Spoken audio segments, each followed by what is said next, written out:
आज हूँ metro colony ST Kemp में आव्यो छूँ। सवारे मैंने फोन आव्यो तो कि अहींया आग लगी थी। ए बारामां कंईक 4-5 दिवस अगाऊ छोकराओने लई गयेला दाजेला। एमां एक अमारा परिवारना भाई छे राकेश वसावा ए एक्सपायर थई गया छे। अमे सवारना आव्या छे करीबन 9:30 वाग्याना जेवा आव्या छे। एमां अमे बधा ज हता। अमारी भाणी छे अने अમને મેનેજમેન્ટ જોડે બેસાડ્યા। અમે પીએસઆઈ સાહેબ પ્લસ કંપનીના જે ડાયરેક્ટર છે એ અમને સારામાં સારો રિસ્પોન્સ છે। અમને કોઈ પણ વાતમાં ના નથી પાડી। જે ભાઈનો પગાર આઈ થિંક 30,000 જેવો હતો અને કંઈક 20,000 જેવી 25,000 ઇન હેન્ડ મળે છે। હવે કંપનીને એવી રીતના કહે છે કે જો તમને વન ટાઈમ પૈસા જોતા હોય તો કંપની આપવા માટે રેડી છે। પ્લસ જો તમને મહિને જોતા હોય 25,000 તો એમાં 5% વધારો કરીને જેટલી સર્વિસ છે 27 કે 28 વર્ષની ત્યાં સુધી કંપની આપવા માટે બંધાયેલી છે। પ્લસ ડબ્લ્યુસીના પૈસા જે મળશે 15 લાખ રૂપિયા એ બી તરત આપવા તૈયાર છે।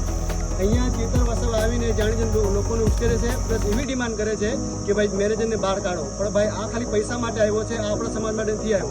વાત હું મારી વાત કરું, હું ભાજપમાં નથી કે નથી કોંગ્રેસનો, હું મારા પરિવારની રીતે આવ્યો છું। મારી દીદીને લઈને મને કોઈ અટકાવ્યો, મને કોઈ પોલીસવાળાએ દબાણ કર્યું નથી ને મને કોઈ માનસિક રીતે મેં હેરેસમેન્ટ કર્યું। હું સ્વતંત્ર રીતે એ આપું છું સ્ટેટમેન્ટ મારું।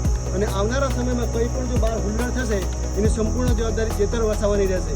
એ ભાઈ જાણજો ને પૈસા કઢાવવા માટે આવ્યો છે। જ્યારે એમ કંપનીનો મને એકદમ પોઝિટિવ વિશ્વાસ, એટલા માટે મારે આ વિડીયો બનાવવું પડ્યું હતું। કંઈ બી કંઈ થશે, હુલ્લડ થશે, કંપનીને નુકસાન થશે, કોઈને વાગશે, એની સંપૂર્ણ જવાબદારી ચેતર વસાવાની રહેશે। ચેતર વસાવાને મારે સમાજની રીતે એક જ કહેવું છે, ભાઈ હવે તારે હીરો બનવાની કોઈ જરૂર નથી। હવે બધા જાગૃત જ છે કે તારી લપન છપ્પન બધું મૂકી દે અને ઘરે જતો રહે અને અમને શાંતિથી પોતે બી જીવ અને મને બી જીવવા દે। અમને રાઇટિંગમાં આપવા બી કીધું છે કંપનીએ અને એની જવાબદારી હું જીવું મારી પાસે પેપર આવશે એટલે હું મીડિયાની સામે અહીંયા આપી દે। જો મને રાઇટિંગમાં નહીં આપે મીડિયાવાળો બરાબર કે કંપનીવાળો તો એના માટે કંપની બંધાયેલી છે। હું કહું છું કે જો મને રાઇટિંગમાં પેપર આપશે એના માટે જ અહીંયા ઊભો છું। તો નહીં આપશે રાઇટિંગમાં પેપર તો એના માટે મારી કોઈ જવાબદારી થતી નથી। એના માટે સંપૂર્ણ ઇનલીગલ રીતે કે કાયદેકીય મને કંપની ઠેકો છે એ હું અહીંયા કોર્ટમાં સાબિત કરી। આ વિડીયો ચેતરભાઈ માટે બનાવ્યો ખાસ એના માટે, એ બહાર હુલ્લડ ના કરે એટલા માટે। જય હિન્દ, જય ભારત।